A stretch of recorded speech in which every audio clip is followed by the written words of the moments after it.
Yo, kembali ke channel gua di Mari Angelo. Oke, kita akan bahas mengenai film The Suicide Squad yang sudah tayang beberapa hari yang lalu, dan jujur ini membuat banyak fans di sini merasa bahwa film ini sama kayak Snyder Cut ya. Karena bagus banget ya ini filmnya. Jadi kita udah kedatangan 4 tamu nih yang akan menemani gua untuk membahas The Suicide Squad ini ya. Yang pertama dari Mas James Kusuma. Halo Mas James. Halo, halo guys. Oke Semuanya. oke siap. Dan juga ada Mas Juan Vigo yang kemarin udah Black Widow Yo. nih. Halo, halo, halo. Oke siap siap. Oke, dan juga ada Ko Christian Nugraha. Halo. Halo. Oke, dan juga ada Mas Kevin Aditya. Halo. Oke siap siap. Oke siap siap. Tadi ada kendala teknis ya, jadi kita retake ulang tadi ya. Jadi kita akan bahas mengenai The Suicide Squad nih.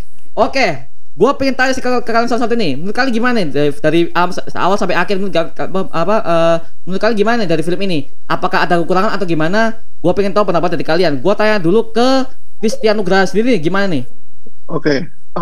Kalau menurut gue ya, untuk si The Suicide Squad-nya ini, karena jujur gue agak meng-underestimate film ini pada awalnya gitu. Karena di awal tuh diumumkan kalau ini tuh nggak ada hubungannya dengan Suicide Squad-nya David Ayer yang rilis 2016 kemarin gitu. Jadi dibilangnya tuh waktu itu tuh dibilangnya tuh soft reboot atau relaunch atau ya you name it lah, banyak sebutannya gitu. Tapi intinya koneksinya ke film pertama dan DCU secara keseluruhan itu sangatlah minim. Di situ gue kayak ya udahlah gitu kan. Tapi agak sedikit terobati karena mengetahui kalau James Gunn itu kan James Gunn yang mendirect gitu. Dan si James Gunn ini gue tahu persis dia tuh sangat capable untuk menghandle film-film semacam ini karena Suicide Squad-nya David Ayer itu kan Guardians of the Galaxy banget tuh. Dan Bener-bener. gaya sinematiknya David Ayer kan nggak sama gitu dengan James Gunn. Jadi harapan gue pada saat itu ya dibuat seperti Guardians of Galaxy lah, dengan cara yang benar gitu. Dan setelah kemarin gue coba nonton filmnya dari awal sampai beres, dan dan di situ tuh gue kayak I'm glad to be proven wrong. Gue senang dibuktikan kalau judgement gue di awal tuh salah, dan ternyata filmnya memang bagus kok kalau kita melihat itu sebagai satu film yang utuh ya, tanpa kita menilai ke ini continuity-nya ke DCU secara keseluruhan bagaimana dan segala macam. Karena di film ini world building-nya gue bisa bilang hampir nggak ada. Ini benar-benar berfokus ke Task Force X dan Amanda Waller dan karakter-karakter lainnya secara keseluruhan gitu sih. Oke. Iya memang sih, karena memang banyak orang nih ngomongnya, oh ini ribut dari yang pertama, karena yang pertama itu bosok kan. Jadi banyak orang ngomong gitu soalnya. Gua juga kaget gitu loh. Oh, karena gini, masa pertama, satu, Deadshot-nya kemana? Deadshot-nya kemana? Dan kedua, mana lagi tuh? Katana kemana? Killer Croc kemana? Gak ada semua. Makanya gue bingung, nih ribut apa sequel sih? Tapi James Gunn ngomong sendiri tuh nggak ngomong ini sequel. Tapi yang gue bingung sequelnya dari mana, itu masalahnya. Dan katanya timelinenya ini ada di setelah Justice League yang ketiga, katanya setelah Superman mati di sini ya. Gitu. Jadi dari skripnya Zack Snyder sih ini setelah Justice League ketiga, habis itu Birds of Prey, habis itu ini The Suicide Squad ini. Karena timelinenya masih ada Harley Quinn kan. Jadi Harley Quinn sini benar-benar dia tuh sebagai hero, bukan sebagai villain lagi. Ya seperti itu. Makanya gua kagetnya ini WB kok gak ngira timeline, kan timeline udah jauh banget, Pak. Sumpah jauh banget, kita masih sedekat yang pertama, belum yang kedua, belum yang ketiga, udah jauh banget. Belum lagi The Flash yang ada Supergirl. Aduh. Makanya gua sampai bingung nih gimana kontinuitas aja, seperti yang gua bingung sih. Gitu. Kalau dari Mas James Kusuma gimana nih? Menurut lo gimana? Kalau aku sih ya, untuk yang Suicide Squad ini tuh same condition juga kayak Christian juga, kayak awalnya juga nggak terlalu nanggepin banget. Terus habis itu kan pas lihat yang sneak peek yang awalnya itu kan kayak karakternya kok kayak begini ya, kok kayak aneh-aneh obscure gitu, kayak aduh. Terus pas emang waktu itu kan emang lebih condong nontonnya lebih ke Marvel ya dibandingkan DC. Terus pas kayak udah mencapai titik kejenuhan, pas lihat yang trailer yang ngeren ya, kayaknya kalau nggak salah, kok kayaknya seru nih untuk kayak diikutin gitu. Dan akhirnya kayak sebelum perilisannya mulai dan udah kayak cari tahu karakter obscure ini ternyata menarik juga untuk ditelusuri. Dan hasil akhirnya karena emang aku mikirnya kalau film di situ kayak bagusnya, ya udah ini kayak satu film yang berdiri utuh gitu. Jadi pas nonton terpuaskan ekspektasi itunya. Dan mungkin bisa dibilang kayak medium kali. Kekurangannya paling ya kayak Bloodsport sama kayak Peacemaker-nya mungkin originnya lebih ini kali ya, harus kayak ditonjokkan kayak lebih kayak ke flashback kayak Redcatcher. Oh, okay. Oh ya, Redcatcher kan ditunjukin tuh. Kasihan sih Redcatcher sih, dapet Redcatcher sih. Waifu baru tuh. Iya betul.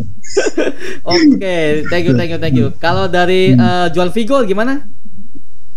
Kekurangan film ini banyak sih, bukan cuma gua mewakili fans di siang lain. Waduh. Kita merasa kalau karakter-karakter di film ini itu nggak diperkenalkan secara lebih beda ke film yang pertama. Kan di film yang pertama itu dijelasin, oh yang nangkap dia ini siapa, yang nangkap bumerang siapa. Tapi di film ini nggak dijelasin. Oh kenapa dia bisa sampai di penjara. Cuman yang satu-satunya karakter yang kemarin gue lihat sih, satu-satunya karakter yang dijelasin si Stefan, yang nangkap dia si Black Canary. Tapi itu pun cuma dari penjelasan autor komik sih, si Jim Lee dia jelasin kalau yang nangkap Stefan itu si Black Canary. Makanya pas di scene pertama kelihatan si Stefan benci banget sama burung kenari, makanya dia lempar bola itu. Tapi si Stefan itu sih bro, Stefan itu gua awal-awal lihat tuh dia pas ngelempar bola tuh bagus sih. Gua kira waduh jadi villain bagus di sini kalau di DCU ya. Saking dendamnya dia sama Black Canary itu sih. Tapi matinya tuh konyol Pak. Dia udah tahu itu, dia belum maju loh. Dia belum maju tuh lari duluan. Diledakin lo kepala ya aduh lah. Pas kepala bocor, bagus nih, mati aja lo lah. Gak penting Pak Phantom pas muncul dia, cuma gini doang. Ditipu gua sama saudaranya tuh. Gua pikir jadi karakter loh, sama gua pikir jadi karakter baru loh. Waduh ya udahlah ya. Oke, thank you buat Juan Vigo. Terus yang Kevin Aditya nih, gimana nih? Di Suicide Squad ini pertama lihat di Suicide Squad itu aku nggak ini sih pasang ekspektasi tinggi, nggak, malah rendah banget. Aku nggak pernah ekspektasi tinggi. Terus di sini James Gunn-nya juga berani untuk ngasih karakter villain yang kelas B dan C ya di sini. Dan menurutku efektif banget. Cuman di sini bener banget kayak penggalian tokoh karakternya gitu itu masih kurang. Apalagi buat sport gituan itu menurutku ya untuk pengganti Deadshot bisa dibilang efektif. Cuman originnya kurang digali, padahal itu potensi banget. Terus kemudian James Gunn ini waste karakter. Kalau di Suicide Squad ini berapa members itu? 14 atau 15 ya? 14 ya? Berapa ya? 14 ya? 14. Dan matinya cowopet banget. Dan sebenarnya untuk permasalahan karakter villain yang mati cepet ya gak masalah soalnya di komik kan juga ada ini kan, ada serum samsara gitu kan. Itu udah terkenal banget di Suicide Squad, ada yang mati hidup lagi. Ya mungkin kalau misalnya DC mau ngelibatin serum samsaranya juga boleh sih di film-film selanjutnya. Gitu. Oke.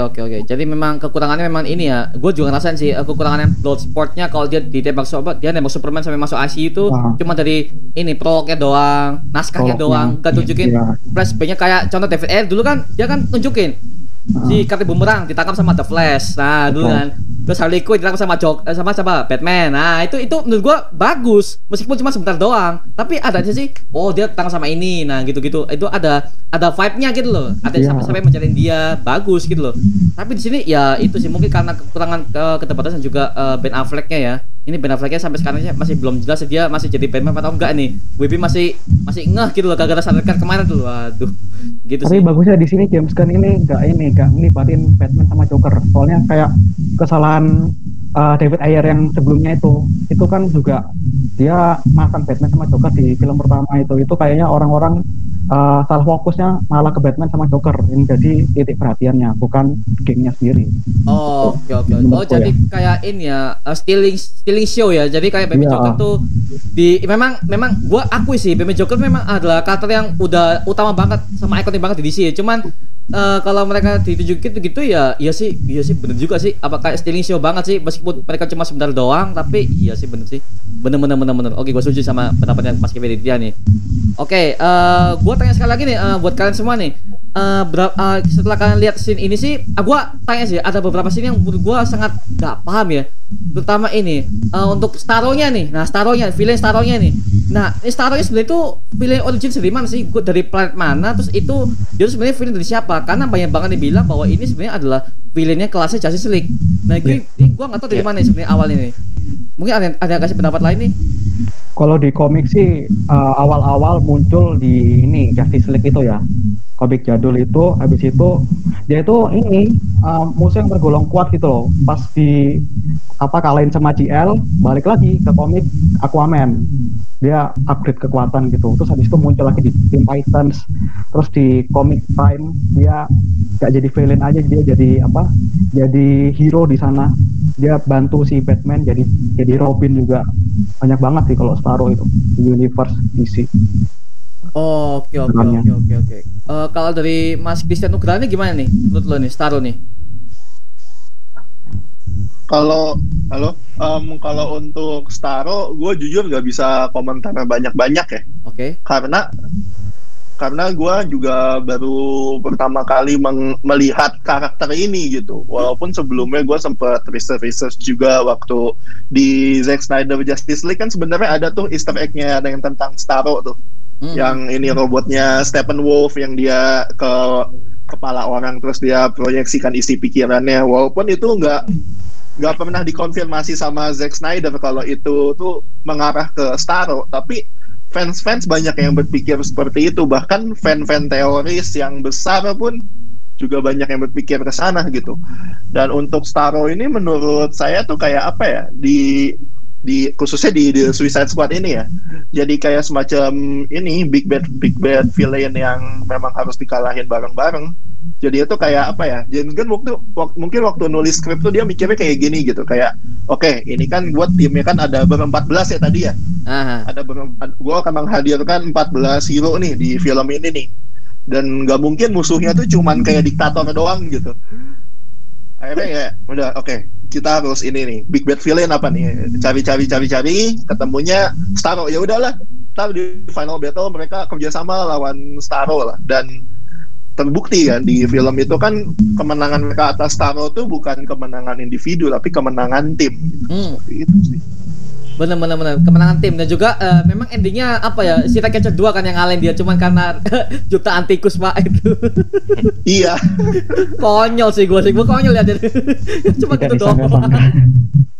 Tapi gue bisa lihat kerjasama timnya mereka tuh bagus di sini. Nggak hanya kayak gini ya. Lo tahu kalau lo bandingkan sama JL Justice League ya, film ampas DC yang paling bagus tuh. itu kan lo ketika lo lihat Steppenwolf-nya terpojok tuh semua anggotanya Justice yang lainnya useless setelah Superman muncul. Nah, Superman muncul kan semua useless tuh. Ya udah Superman aja yang ngalahin, tapi kalau di Thundercat kan timnya masih ada tuh. Superman yang ngantem, terus Aquaman-nya yang bantu, Wonder Woman yang menggal, itu kan teamwork gitu loh. Makanya di sini gue takutnya film ini kayak Justice League yang dulu, makanya gue takutnya seperti itu. Apalagi yang dulu kan masih bawa-bawa sama namanya si Joss Whedon. saudaranya Avengers tuh yang katanya bisa menyatukan, tapi ternyata hasilnya sampah Pak, itulah ya. Makanya gue takut sih di situ, tapi ternyata wah bagus sih di sini timnya main. Oke, gue setuju sama si pernyataannya si Ko Christian ya. Oke, siap. Thank you Ko. Oke, dan juga kita langsung ke James Kusuma nih. Oke, gue mau tanya nih, untuk whistle-nya sendiri gimana nih? Whistle-nya ini, gue pengen tahu nih, menurut lo whistle ini apakah bisa menjadi villain yang terhebat di DCU atau hanya sebagai kata sampingan atau gimana? Kalau aku sendiri kayaknya bakal expect kalau si whistle ini kayaknya bakal jadi ini sih, kayak semacam villain sampingan doang yang mungkin bisa muncul di next filmnya, tapi kayaknya next filmnya juga kayak nggak terlalu banyak gitu, ini bakal cepat dimatiin juga.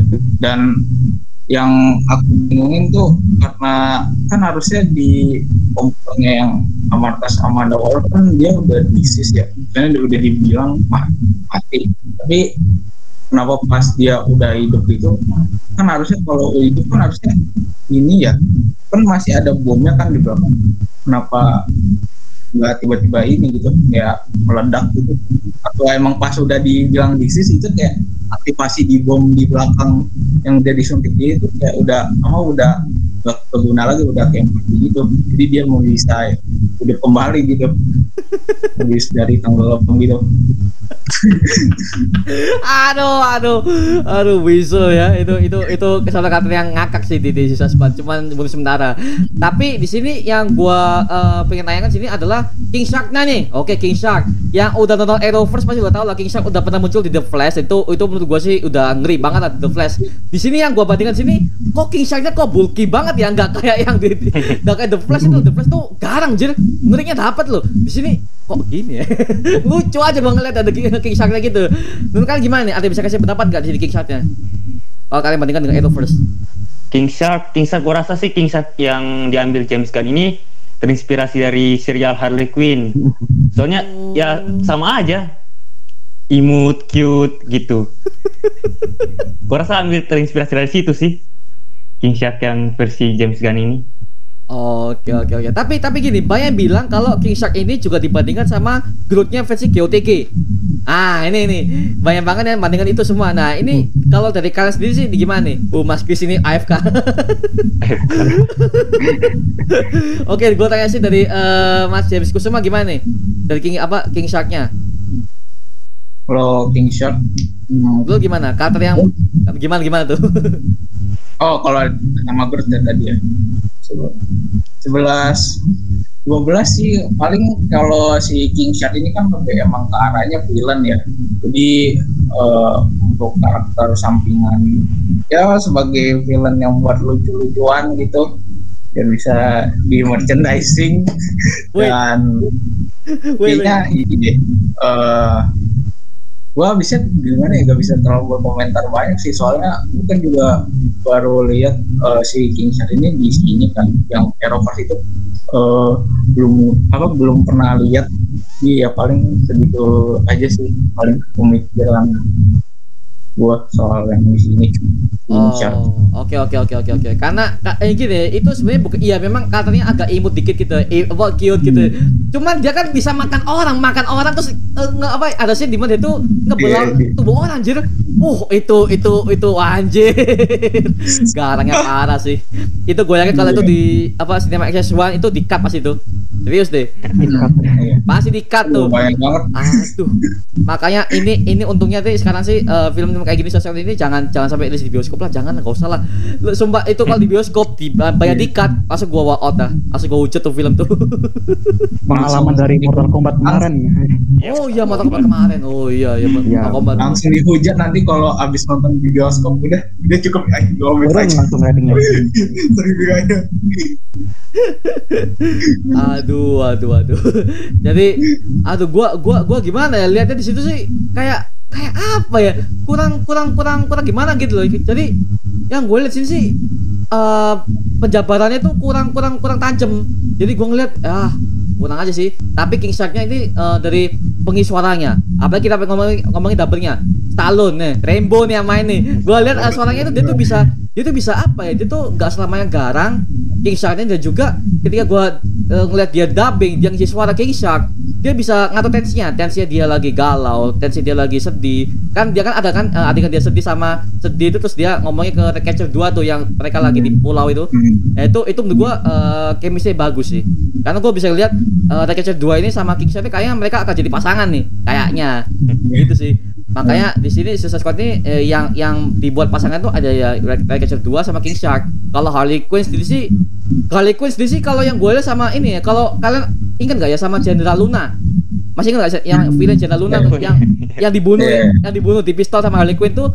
Itu sebenarnya gimana? Menurut kalian gimana? Yang adegan ketika si Harley Quinn sama Jenderal Luna yang ketika mereka itu lagi bersama, terus mereka tuh ada shoot-shootnya yang beautiful banget lah menurut gue tuh. Itu menurut kalian gimana tuh? Ada yang bisa kasih pendapat nggak? Dari Christian Nugraha sendiri yang bahasa AFK tadi ini. Sorry. Oke. Untuk shot yang Harley Quinn ya? Iya, jujur itu gue harus bilang itu useless sih. Useless. Gue suka nih, apa nih?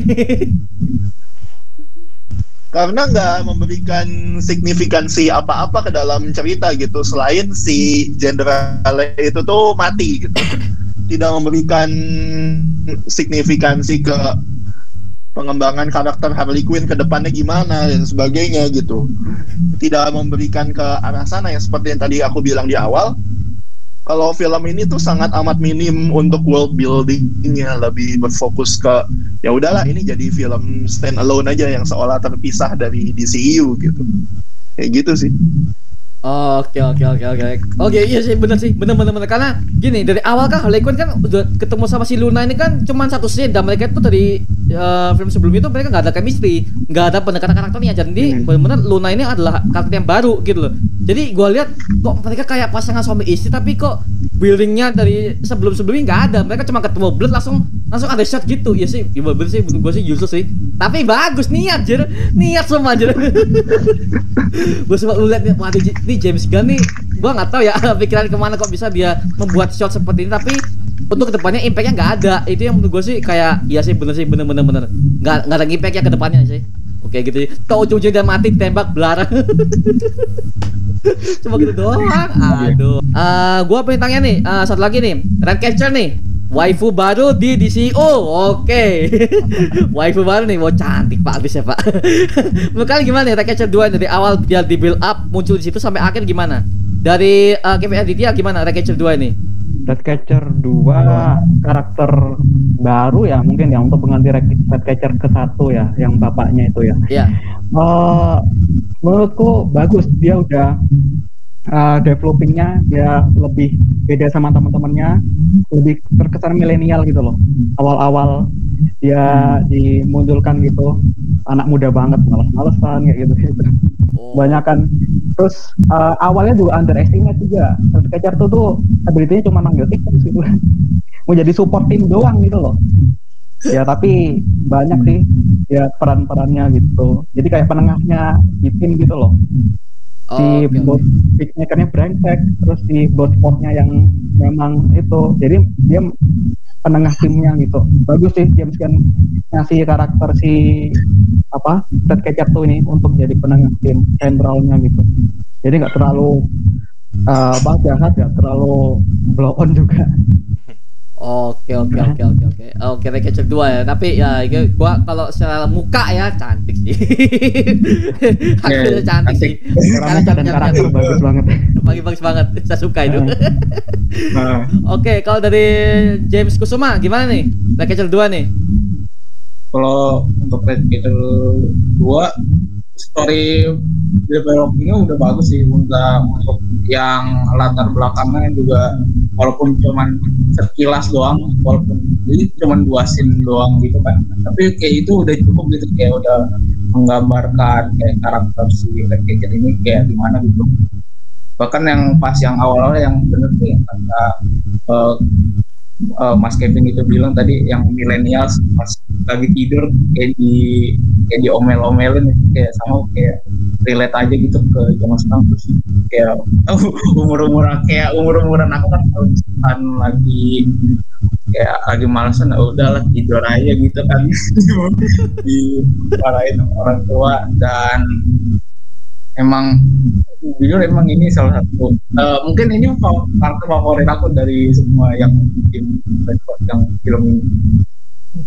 Oke. Tapi ini ya tikusnya loh. Gua lihat tikusnya itu katanya itu adalah tikus beneran, Pak. Bukan CGI. Gua kira CGI loh itu.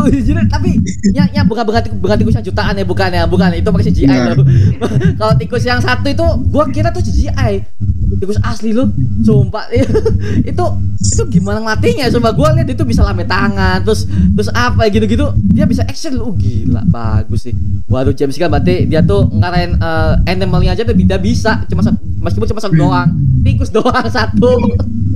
Tapi lucu sih, lucu di sini. Rekece 2 dia bagus. Sama audiensnya di sini pas dia nyiptain Rekece 1 dia mati gimana, terus sama gimana. Pas itu kan scene-nya ada di jendela kan. Itu pas dia di bis kan di jendela tuh. Itu kreatif loh jujur sumpah. Kreatif loh itu banget. Kreatif banget. Yeah, kreatif banget. Jadi bukan cuman fade in fade out doang ininya apa frame-nya. Jadi kalau biasa flashback kan katakan dari frame 1 ke frame 2 dari awal tuh sampai ke flashback itu adalah fade in fade out. Tapi di sini dia ngarahin flashback-nya dari jendela satu frame tapi dijadikan 2 frame. Bagus sih. Bagus banget. Gua kebawa aja pas dia ngeceritain dia nangis gimana terus dia kehilangan bapaknya gimana. Bagus. Makanya ini yang gua bingung sih nih. Kalau Recapture 2 bisa nyetain audiensnya, kenapa si Bloodsport sama Polka Dot Man ketika mereka nyetain kok gak ada scene seperti ini gitu loh. Itu makanya gua sampai kurangin di situ sih. Gitu aja sih. Gua membahas mengenai orang yang sudah main di multiverse Marvel dan DC, yaitu si Polka Dot Man ya. Polka Dot Man sini dia udah main DC dan Marvel udah banyak nih, tapi dia kebanyakan di DC sih. Kalau dari Marvel dia cuma main di Ant-Man doang. Itu pun dia katanya gak penting juga. Jadi gitu. Oke, kalau Polka Dot Man nih, menurut kalian gimana ya Polka Dot Man? Ate bisa kasih penjelasan ke gua nggak? Gua nggak nyangka James Gunn bakal milih karakter ini sih. Karakter gua gini, di komik kemunculan Polka Dot Man itu kadang banget dia cuman muncul sebagai villain utama, cuman gua lupa kalau nggak salah cuman sekali doang. Tapi entah kenapa si James Gunn ini suka banget make villain-villain yang underrated supaya itu dieksplor lalu jadi bagus gitu. Itu keren banget sih. Keren. Si Polka Dot Man developmentnya sampai jadi enak banget untuk diikuti. Oke. Polka Dot Man ya. Makanya tapi di sini yang gua ngakak sih ketika dia ngelihat semua itu ibunya dulu itu gua ngakak sih semua itu. Kok gini? Pokoknya yang disturbing itu scene kemunculan itu ibunya itu. Ibunya di mana-mana, Pak. Disturbing banget. Prequel ya, karena ini kalau prequel sih udah mulai film-film DC banget tuh. DC kan udah mulai prequel, sequel udah nyampur aduk tuh. Jadi banyak yang nonton tuh bingung. Ini sequel di mana, prequel di mana nih? Karena gini, gue punya satu kasus yang di mana itu pernah terjadi di Birds of Prey. Birds of Prey yang gue lihat itu Harley Quinn kan ke Gotham. Itu kan settingnya di Gotham tuh. Sekarang gue tanya, Batman-nya di mana? Itu yang gue tanya sih. Batman di mana tuh? Kok cuma villain doang? Harley Quinn ada, Black Canary ada. Belakang Black Canary ini adalah karakternya seharusnya ada di Starling City. Green Arrow kok nggak ada di situ, Batman kok nggak ada gitu loh. Kok Black Canary ada, terus si Montoya ada, semuanya ada. Itu literally karakter Batman universe semua itu. Kok Bruce Wayne nggak ada di mana semua itu. Makanya gue sampai itu udah mulai hancur sih dari segi timeline di DCU. Kok terburu-buru, nah gitu sih. Makanya di sini gue harapin sih di Suicide Squad ini kalau misalnya mereka mau dibuat sequel atau gimana, oke nggak apa-apa. Tapi yang jelas itu harus bisa menjelaskan. Jadi gue ngeliat sih di Suicide Squad ini ya Peacemaker, oke. Kita ngomong Peacemaker nih. Nah, Peacemaker nih dari awal tuh gue ngeliat kok dia bisa jadi jahat ya. Kenapa ya? Ini gue bingung sampai sekarang nih. Karena dari segi tim dia tuh juga ada bukan orang yang pengkhianat gitu. Kok bisa dia tuh bisa ngebunuh si Rick Flag sama ngebunuh itu gimana ceritanya? Ada bisa jelasin nggak itu? Siapa aja yang bisa teh? Siapa aja teh? Oke. Aku dia mau coba jelasin lah. Oke, sip. Jadi kan kalau ternyata kan di awal film kan si Peacemaker kan dia kan bilang tuh, gue akan menjaga perdamaian sesuai dengan nama gue, tak peduli harga yang harus dibayar gitu. Yang penting dunia damai-damai aja, nggak ada masalah apapun gitu. Dan setelah si Rick Flag ini tahu kalau Starro ini ternyata ciptaannya Amerika yang disimpan di negara Puerto Maltese supaya Amerika bisa cuci tangan lah gitu kalau seandainya si Starro ini lepas dan berulah gitu.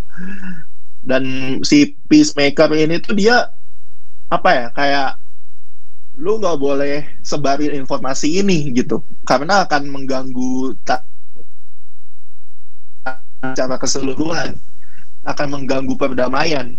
Makanya dia bunuh si Rick Flag seperti itu. Karena ini kan kalau kita telisik-telisik lagi kan ceritanya The Suicide Squad ini kan lebih dari sekedar ada hero berantem hahaha soalnya cerah ceria. Sebenarnya kan lebih dari itu gitu. Setelah adanya subplot tentang Starro ini gitu, dimana ini mengingatkan saya ke ini salah satu series Netflix ya yang judulnya yang Resident Evil yang Infinite Darkness tuh. Oh, dimana itu mengusung tema yang sama yaitu tentang transparansi informasi gitu. Dan sebenarnya itu mungkin yang mau disampaikan oleh James Gunn di The Suicide Squad ini, bahwa soal transparansi ini tadi gitu dan harga yang harus dibayar. Oh, jadi seperti itu. Makanya si Amanda Waller kan nugasi tim ini kan buat ini ngapusin bukti-buktinya biar Amerika nggak terlibat gitu loh. Oh, benar. Enteng banget ya. Brengsek emang. Starro-nya udah kejahatan. Aduh. Oke. Bagus. Oke. Kalau ini The Tinker nih Gaius Grief, oke. Ini beda banget apa yang gua lihat di The Flash. Beda banget sekali lagi nih beda nih. The Tinkernya nih. Kok The Tinkernya kok gini kayak lo budget banget nih. Cuma pakai gini-gitu doang. Cuma tancapnya gini. Orangnya beda juga kan. Beda banget, orang juga beda. Gaius Grief nih, oke. Di sini sih kalau gua lihat The Tinker ini bukan villain juga ya, karena kan dia ngelaksanain misi ikut dari kota Maltese kan juga karena dia dibayar. Dia dibayar sama presidennya. Jadi ya kebanyakan orang sih ngomong, "Bang, The Tinker kan juga villain, dia kan juga bertanggung jawab sama kota Maltese." Kalau gua ngomong sih kota Maltese sih sebenarnya dia tuh cuma nge-hire si Gaius Grief doang.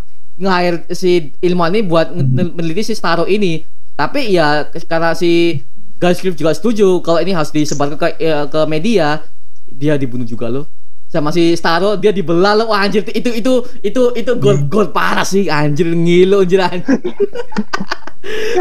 Jadi intinya di Suicide Squad ini formulanya kalau gua bisa bilang ini funky, tapi funky MCU banget sih yang gua lihat sini ya.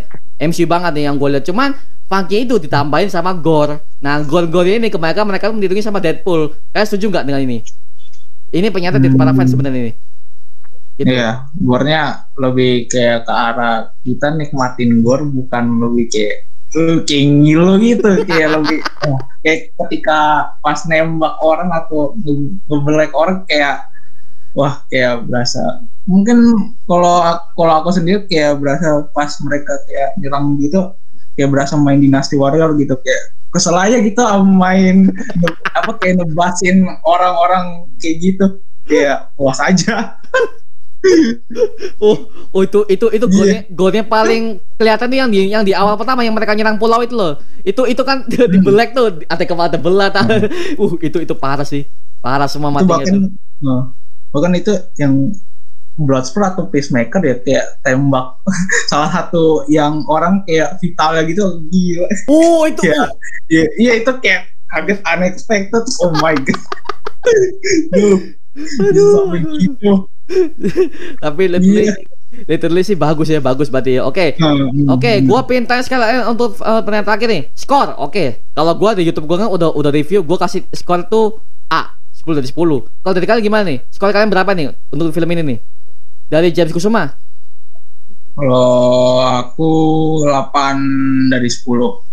Itu karena emang story-nya bagus dan bisa dibilang ini efisien sih, karena emang banyak karakter, tapi kan harus yang ada difokusin lah ya. Jadi dari story udah bagus sama pendalaman beberapa karakter kayak Ratcatcher itu juga, sama Bloodsport kayak Polka Dot Man, Peacemaker, walaupun ya cuman kayak semacam monolog ya, tapi oke lah. Harusnya kayak kalau misalkan di flashbackin ada lagi gitu bisa nambah skor paling sama Sebenarnya aku kira awalnya ini sih Staronya kalau misalkan juga pas akhir itu kayak dikasih walau gimana ya kalau Suicide Squad-nya kagak ngantiin dia itu kayak sama bisa bad ending sih. Aku kira bahkan kayak Staronya mungkin di Corto Maltese bisa jadi bikin empire sendiri gitu. Nanti bisa di next DC bisa mungkin melawan Justice bisa kayak nanti Staronya udah dapat empire gitu di semua Corto Maltese ya.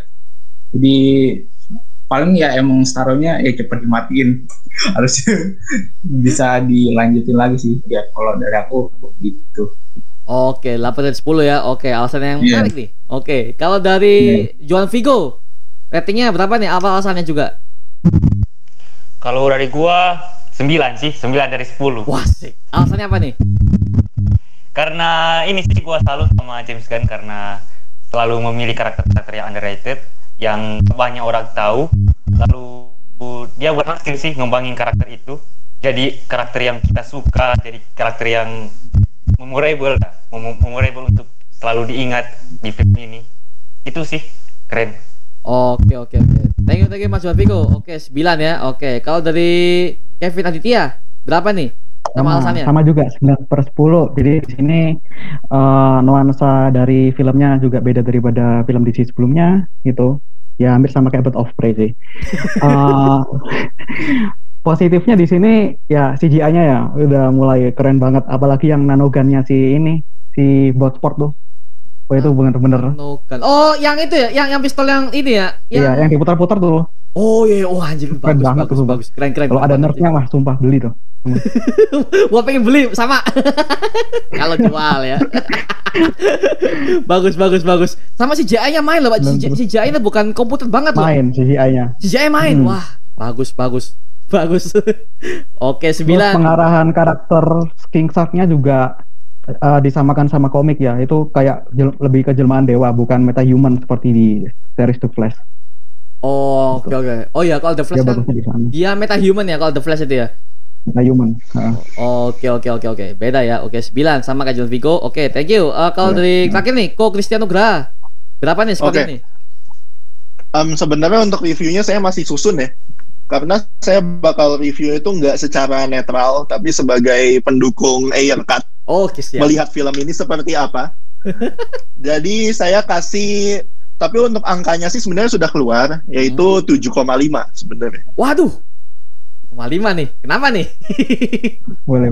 Karena sebenarnya bikin saya, waktu pertama kali saya nonton tuh saya udah setting, wah ini 9,5 nih. Wah, sih. 9,5 nih. Tapi pas di scene yang di pulau yang mereka ambush itu, dan ternyata akhirnya mereka dihabisin semua, terutama di timnya Rick Flag ya, itu tuh mulai turun ke 8. Terus kemudian ini apa sih, lihat kayak Weasel, karakter-karakter seperti Weasel yang menurut saya dia tuh eksis cuman untuk sebagai comedic purpose gitu, tidak memberikan kontribusi apapun terhadap cerita gitu kan. Ya memang betul, boleh lah James Gunn itu dia memilih karakter-karakter underrated untuk dia sudah melakukan itu sebelumnya kan, dan itu berhasil gitu. Tapi untuk The Suicide Squad ini sayang banget, ternyata tuh karakter-karakter underrated ini tuh sebagian ada yang berguna karena masih untuk ini masih apa ya, ada masa depan yang cerah gitu, seperti Peacemaker yang seriesnya akan tayang di HBO Max di tahun depan gitu. Tapi untuk Weasel ini saya masih nggak ngerti sih, dia ada itu untuk apa selain itu comedic purpose. King Shark juga sama. King Shark menurut saya tuh seperti apa ya, kayak Groot-nya Suicide Squad gitu. Karena dia cuman bisa, karena dia tuh apa ya, kosakatanya tuh terbatas, dan dia tuh, dan terlepas dia tuh juga powerful ya. Dia membantu Suicide Squad beberapa kali gitu dalam aksinya. Tapi kan apa ya, kayak ayolah, he deserve better. Dia ini apa sih, bolehlah untuk digali lebih dalam lagi gitu. Karena karakter ini pun sama potensialnya dengan Peacemaker gitu, dan juga Bloodsport ke depannya. Oh. Sama ya, yang semakin menurunkan lagi ya Rick Flag mati, itu sih. Bener. Nah, itu. Bener. Rick Flag mati tuh sayang banget loh anjir. Aduh, mati loh. Banyak yang protes itu. Yang protes. Rick Flag mati, Boomer mati. Ya padahal penampilan kayaknya lebih bagus yang ini ya. Film ini. Captain Jadi apa Boomerang itu mati. Boomerangnya? Nah, Boomerang mati. Sama ini sama Ya, karakter yang terlupakan, siapa namanya? Yang dia yang Polka Dot Man, cuman dia yang kenal, siapa namanya? Siapa namanya? Milton. Milton is dead. Itu si Harley Quinn tuh kenal apa, dia bilang nggak kenal Milton kan, terus pas aku lihat yang YouTube New Rockstar ya, padahal kan sebenarnya pas si Harley Quinn nempelin kayak bom itu kan, pas dia masuk kan depannya itu si Milton, tapi dia kayak kagak nyadar gitu. Kagak. Itu kayak lucu banget sih. Dikira Miltonnya Bloodsport. Oh iya bener. Bloodsport dikira Milton. Iya, malah salah orang. Oh iya bener kan apa, maka banyak banget yang ngomong Milton tuh paling OP. Milton paling OP dari mana? Cuma jeder mati. itu formulanya mirip Deadpool banget itu cuma. Oke. Berarti kita putuskan karakter paling kuat di Suicide Squad adalah Milton ya. Milton. Oke, Milton the best kamu ya. Saya puji tuh. Oke, itu aja mengenai review dari The Suicide Squad. Oke, kalau kalian punya pendapat lain tulis di kolom komentar. Oke. Ya, terima kasih untuk kalian yang sudah bergabung ke podcast hari ini. Oke, bagi kalian yang ingin bergabung ke podcast seperti ini lagi dan kita bisa diskusi secara seperti ini lagi, kalian bisa daftarkan aja di form di bawah ini. Oke, dan nanti gua akan taruh linknya dan kalian bisa daftar di situ mengenai event-event apa aja yang akan gua bikin untuk podcast. Nextnya ini akan gue bikin podcast mengenai MCU, The Falcon and Winter Soldier nih. Oke, bagi kalian yang mau daftar silakan tulis aja dan daftarkan aja di form di bawah ini. Oke, itu aja untuk video kali ini mengenai The Suicide Squad. Jangan lupa like, comment, dan subscribe untuk gue membuat video mendidik kami kalian semua. Oke, sampai jumpa di video berikutnya. Adios. Woohoo.